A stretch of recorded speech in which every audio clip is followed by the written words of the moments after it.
People told me I couldn't do a lot of things. I feel like I'm the chosen one. Look at this. We created this. This didn't exist before we were here. All we are is proud and passionate. I love Toronto. I love this team. And we're going to the NBA Finals. Let's go! Nothing matters but winning. You're going to the NBA Finals for the first time in your career.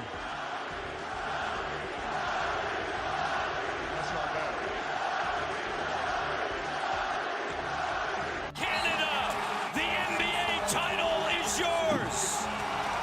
The Toronto Raptors are the 2019 NBA champions. Welcome back to episode 14 of Rapzville Weekly. I'm your co-host, Gabriel Chelio, here with Adam Casucci. And today we're going to be talking about Matt Thomas's origin story.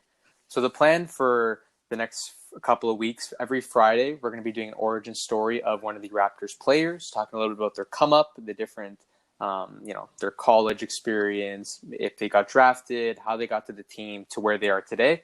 That's the plan for every Friday. And then the Mondays, we're going to be focusing on either week recaps of games being played, talk about the Raptors games a little bit, or maybe how things are going in the bubble, stuff like that. So let's just get it started then. Since Matt Thomas was a 4-year-old kid, he loved the sport of basketball. He played in his backyard, in his basement, whenever he got the chance. But overall, he played many sports. But as he grew up, he leaned towards basketball because he started to watch basketball a lot more on TV. This is how he became a big Kobe fan, and that happened after watching the Lakers three-peat. And through watching basketball, he also started to develop a liking for other players, such as Steve Nash, Ray Allen, who became a great shooter that he admired, J.J. Redick, and Richard Hamilton, whom he could model his game after and learn from. Specifically, J.J. Redick and Richard Hamilton, he watched a lot more of throughout their career and thought he could kind of follow a similar role of a spot-up shooter, coming around screens. J.J. Redick obviously is known for his amazing three ball and coming around screens and shooting contested, off-balance shots. He's an all-around good shooter. And Richard Hamilton at the time wasn't taking as much threes because that wasn't really how the game was played. It was more mid-ranges coming off screens. But still, he liked that mentality and the way of playing, so he started to watch them and learn from them and started to try developing his game to match them. A cool story that I heard of when he was 9 years old is that he made 258 consecutive free throws in a row in a free throw contest. Wow. Okay, so the shots were a little bit closer to the net, and the rim was a 9-footer, but he still showed insane precision and just remarkable shooting from such a young age. I think that's a just phenomenal story. And to make 258 shots, no matter the different qualifiers, closer, smaller net, whatever, 258 shots in a row at 9 years old. Wow. I don't think I can make not even a quarter of that in a row. Not even maybe 10 shots in a row. He had a very troubling past, however, which created a huge emotional challenge for him. His parents were divorced from when he was very young, and when he was 11 years old, his father actually committed suicide. His father struggled with drug and alcohol addiction, but Matt was too young at the time to comprehend, what these addictions were, how serious they were, and why his father died. He wasn't able to comprehend all this information and reasoning of why it happened. So that was a very tough time in his life, very pivotal moment that, he suffered, his family suffered a lot. So they had to come together and really support one another in this horrible time, which shaped their relationships with one another today. He says constantly that his family is very close, very supportive of one another. And it also shaped who Matt is as a person today, because he's grown tremendously from this event. He's learned to deal with trauma, and he's been through a lot, so he's able to face a lot more adversity. Thomas had a very close friendship with his childhood buddy, Dustin. He grew up playing sports with him. He's still good friends with him to this day. And Dustin's father, Todd, became a huge parent figure for Matt once his father had passed. So later on, Matt found out that Todd had actually drowned at their family cottage, Dustin's family cottage, which, impacted his life tremendously. Not only did Matt lose his father early on in his life, but he ended up losing his only other father figure, which happened to be his best friend's father. So it was very sad for Thomas to see another father figure go, along with it being his best friend's father. His best friend and himself now have been through both traumatic lives, and they've done it together, and they know how hard it's been to not have a father figure in their life, along with, other players in the Raptors teams, Pascal, some other guys. they know what it means to lose players, family members that they love, and father figures, what that means to them. And Matt Thomas, he had a very rough childhood, and it always stayed a little bit rough. He was never highly recruited in his high school career until his final year, where he took his opportunity and stepped up in some big tournaments, eventually making it to the top 40 for ESPN prospects because of his outstanding play. He took his one opportunity and took advantage of it, which I think is like one of the common themes in his origin story. And as his basketball career grew, he made another horrible decision in his life to drink and drive in the summer going into his sophomore year of college. He got arrested for this and spent the night in jail, realizing how much he let his family and other people down. This was a really big moment in his career because obviously it could have ruined his career if things got worse, if he got seriously charged, if circumstances had been worse and God forbid he got injured or possibly died. It would have been obviously horrible. And his father also had that alcohol problem. So people that he knew were connecting the alcohol problem, the addiction that his father had with his drinking and driving. And it put him in a really bad light, and he had a bad rep from that. So luckily he corrected himself and got away from that bad path. And he learned from his mistakes. He never did it again. And this was another huge turning point in his life. So yeah, Matt Thomas went to school at Iowa State and shot the ball well during his junior and senior year. When he was a starter, however, he dealt with bone spurs in his ankles and had surgery after his final season. So he was not optimistic about the NBA pre-draft or draft. His first opportunity in front of NBA scouts was at his agency's pro day, and Matt capitalized on this opportunity by shooting the ball phenomenally. In his 1 hour workout, he said he missed about 10 shots total, and that caught people's eyes because no one else was going to offer him workouts. NBA teams or overseas teams in Europe, Turkish League, Spanish League, That pro day resulted in 4 workouts. One with the Raps, obviously, one with the Bucks, one with the Lakers, and one with the Knicks. He played with the Lakers and Lonzo Ball in the 2017 Summer League, where he was able to showcase his skill after many of the starters got injured and was given more minutes. He shot the ball really well throughout, especially the championship game, where he dropped 23 points, shooting 8 from 9 from the field and 5 from 5 from 3. He was hoping for a two-way deal in the league, as that type of contract was just created. He wasn't offered that contract, however, but he did get offered a deal with a Spanish team, so he played in Spain for 2 years. The Raptors remained interested in him as he went to Spain, because they wanted him for Summer League. The Raps eventually offered Matt Thomas a contract, and he was extremely excited to join, as we were the 2019 champions. I'm sure he was. Us being the champions, it's a great way to join a team. Yeah, in that way, being a champion. We already got that winning mentality, and obviously, if you're a young player, especially, you want to come in looking to win. You're coming in to join a franchise that's ready, and obviously, every player wants to be on a playoff contending team. So obviously, it's a good move for him. For sure. Matt stated how impressed he was with the players that were here last year, and he was happy to join a franchise who knew what it took to win. He also complimented our players for being hungry and humble. Even though we won a chip, we haven't taken our foot off the gas, which is a big feat. Matt is very grateful for being able to play the game he loves, and he is fantastic at dealing with adversity, obviously throughout his career with everything that's happened to him. I'm impressed with his mindset of dealing with poor performance games or bad losses. Because of all the trauma he has suffered, he knows how to put these things in perspective.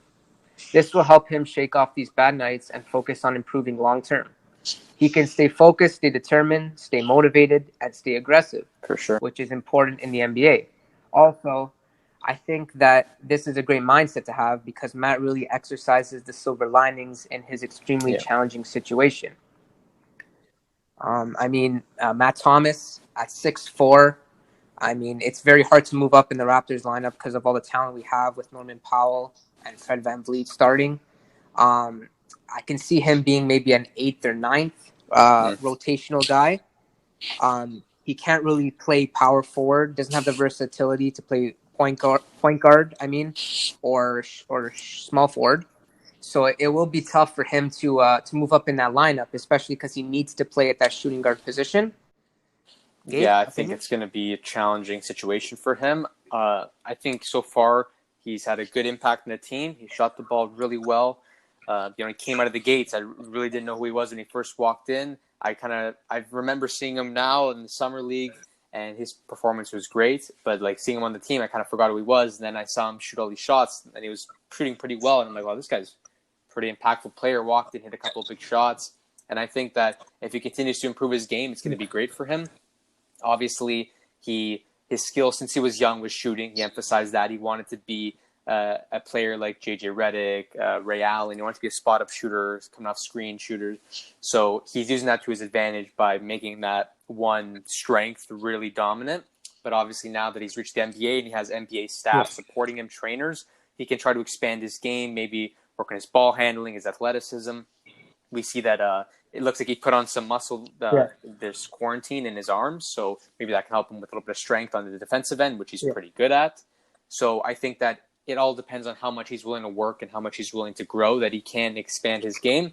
But in terms of Raptors rotation, obviously, like you said, Norman, Van Vliet, and obviously Lowry being there, other guys like OG that kind of play that small forward a little bit. I think we got a couple of pieces, and it's going to be hard to move up fully in the lineup. But I think for where he's at, let's say as like an 8th, 9th man in the rotation, I think he's doing well for his part. Yeah, for sure. And I feel also the Raptors are a great inside scoring team.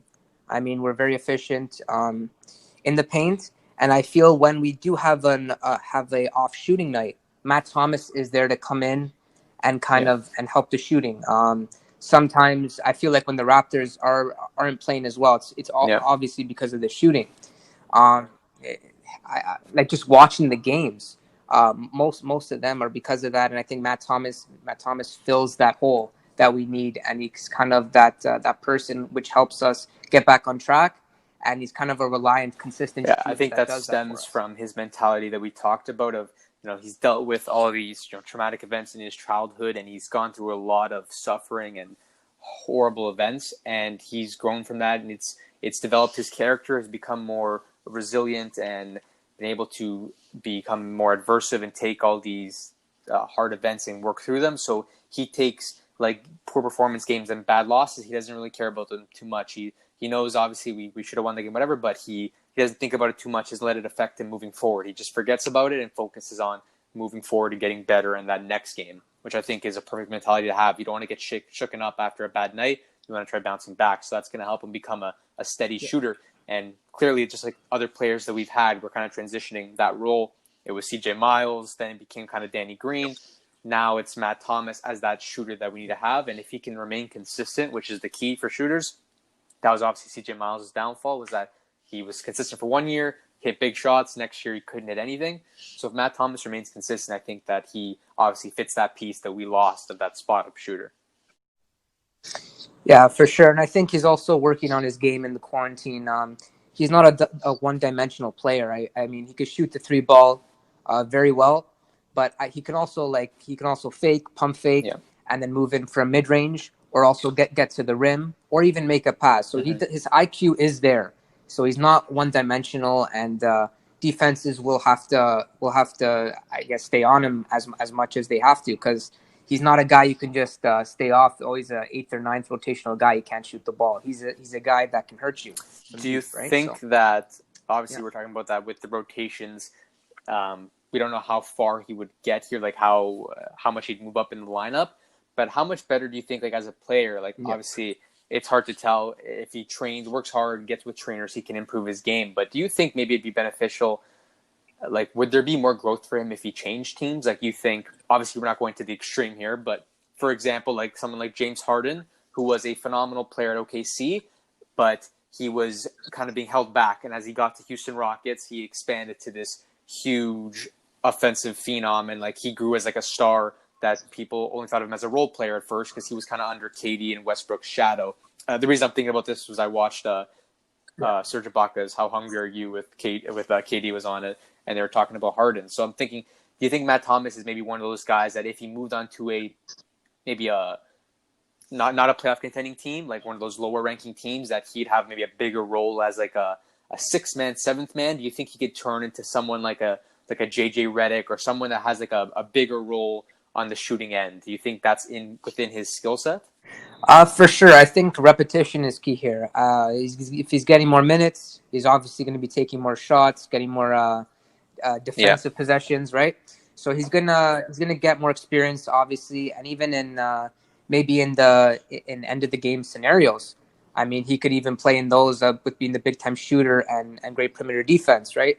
So I think if he was on a non playoff contending team, I think it would improve his game. I see him almost like a Tyler Okay. Hero, obviously, like you said, Yeah. JJ Redick type of player at his ceiling. And but I see him steadily improving and progressing with us. Just learning off of our experienced veterans, and I think he'll be a great fit. I think that's fair. I guess the ceiling's hard to tell. Obviously, if on the course that he's playing now, like he came in, he's maybe outperformed what I thought he would have, and he's kind of shocked me for his play in his first year. I'm very impressed with what he's done. So if he can continue on that consistently improving, I guess we'll see what the ceiling could be. Maybe he could reach the likes of like a JJ Redick. But I think right now he's done really well, and it's just about continuing to grow. Okay, so Gabe, a lot of talk has been when the Raptors do put Matt Thomas in. A lot of people have said Nick Nurse has switched into a zone because people are saying Matt Thomas is like a defensive liability. Do you think this is the case, or do you think Nick Nurse is just moving into a zone for team purposes? I think individually, I haven't seen Matt Thomas being too much of a liability on defense. I think when we use the zone defense, I feel like it's mostly based off of like switching up the play, kind of making the other team's offense a little uncomfortable. We play a lot of man-to-man, and most of the NBA does. So I feel like switching to that zone defense once in a while is to just switch things up, get in the head of the offense. They have to switch their flow because now they got to realize I could pull up because I have a little bit of space, or I can give it to that guy because he's open. But once our zone defense shifts around, then it becomes like a different situation. The NBA is used to man-to-man, so I think like that it's mostly based off of disturbing the offensive flow of the other team. And I think it's a unique strategy that not many teams use besides us. So I don't know if it's based off of Matt Thomas specifically, because I think that he can hold his own on defense. And I think that also that zone works well when we have a smaller lineup.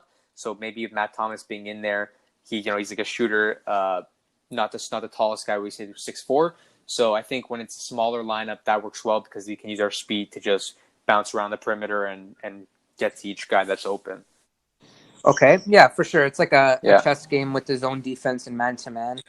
Do you think Matt Thomas will be a 40% shooter in this league consistently? Because with the Raptors, we are giving him better opportunities to score, open shots, moving the ball around. So he's shooting high percentage looks, right?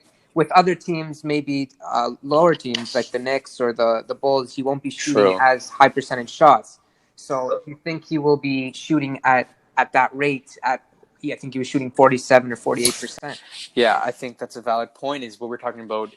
What team he's going to move to if he does move, maybe to expand his career. I think moving around is going to affect his shooting, like you said, taking lower percentage shots compared to with us. He's got those high percentage looks. So throughout his career, I could see maybe he stays at a solid like 35, 37 if he maybe stays with us a couple more years and he maybe leaves a little bit later as long as he stays in the league long enough. Because obviously, with rotation guys, if there's not much improvement, they could obviously get cut and not find a spot. So I think that if he remains consistent, especially with us, teams can see how valuable he is, and he'll get a spot somewhere else. And it depends on being consistent in those shots. With us, he probably has a good chance of staying in a higher range, 40 maybe. But other teams, like you said, I think he can go down maybe like 35. But I think he's a good shooter so far from what I've seen. I think he's got a good mechanics in his jumper that he should be able to stay at a pretty high percentage. Yeah. No, for sure. And I think he's adjusting to the physicality of the league as well. Coming in from the EuroLeague, it's a much more, I wouldn't say nonchalant, but the less physicality. I mean, the guys are much, I would say, smaller in terms of physique and much more slower, I feel, in speed and agility. Also athleticism. So I feel like adjusting to the NBA is a bit tough, and but he showed he's fit in the league. I mean, he Yeah. uses his strengths well, and he doesn't have many weaknesses. His IQ is there, and with IQ Yeah, you can and kind of summer fit on league, any team, obviously, right? it's just summer league, but he did show there his skill set can be useful to many teams, and he stood out to teams because of that performance, especially us. He caught our eye, and we wanted to keep him. And that, let's say that like we said before, that theme of capitalizing on his opportunities, it started with his high school at that big tournament play. He got a college spot. Then with that one chance where his agency had that workout, he caught the eyes of all these different teams because he played amazing during that workout. He only missed 10 shots. And then in summer league, his one chance with a NBA caliber players, he started shooting amazing, 23 in the game, in the championship game where the Lakers won.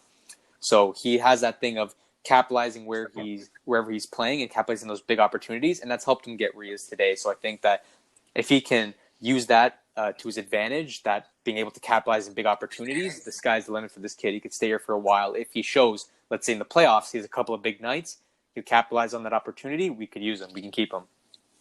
And he also talked about in Spain. Yeah. He said that he enjoyed his time there. And although it's like an odd opportunity and, he could have maybe been stuck in Euro basketball, not gone to the it's still an interesting situation. He used that as like not many people have that ability to go overseas and learn and play a different type of sport, even though it could have affected him maybe not being in the league. He did have a different style of basketball being played there. He did learn some things while he was there, and it's a unique opportunity that not many get to experience, so he's glad that he went through that. And I think that's just another part of his story. He's got a unique story. Obviously, his past has been troubling, and you see as he's grown up and gotten into basketball, he's had these great moments where he's proved himself on big stages in his own sense. So, yeah. In terms of stats wise, I mean, he hasn't been incorporated into too many actions by Nick Nurse, and plays obviously set for him being an 8th or 9th man, kind of being on the outside and just kind of being a spot up guy. When open, give it to him, shoot the ball, kind of thing, or make a play from there.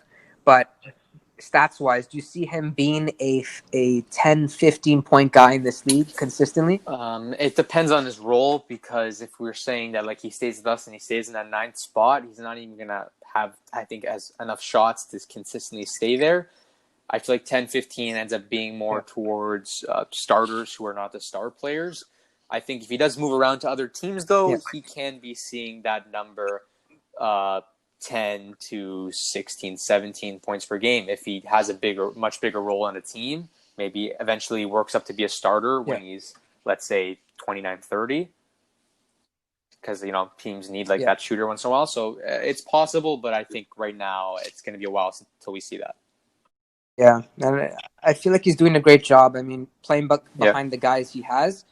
And when guys like when Kyle or Fred or Norman have a big night, and he doesn't get too much minutes the next game, I think he does a great job of staying ready and being the next man up when his chance. Yeah, that's a big thing with our franchise specifically, is being ready and to capitalize on your opportunity. And Matt Thomas has shown that he can do that in his career. So let's see if he stays true to that and does it for us. Okay. Yeah, that looks like that's it. And thank you, everybody, for listening and maybe even watching. Hope you enjoyed. Please like and subscribe on our YouTube channel, Rapzville Weekly Podcast. Check us out on Instagram if you want more NBA content. We're up to date, posting, several times a day. Also available on Spotify, Apple Podcasts, wherever. So thank you all for coming. And yeah, that's us signing out. Peace. Peace.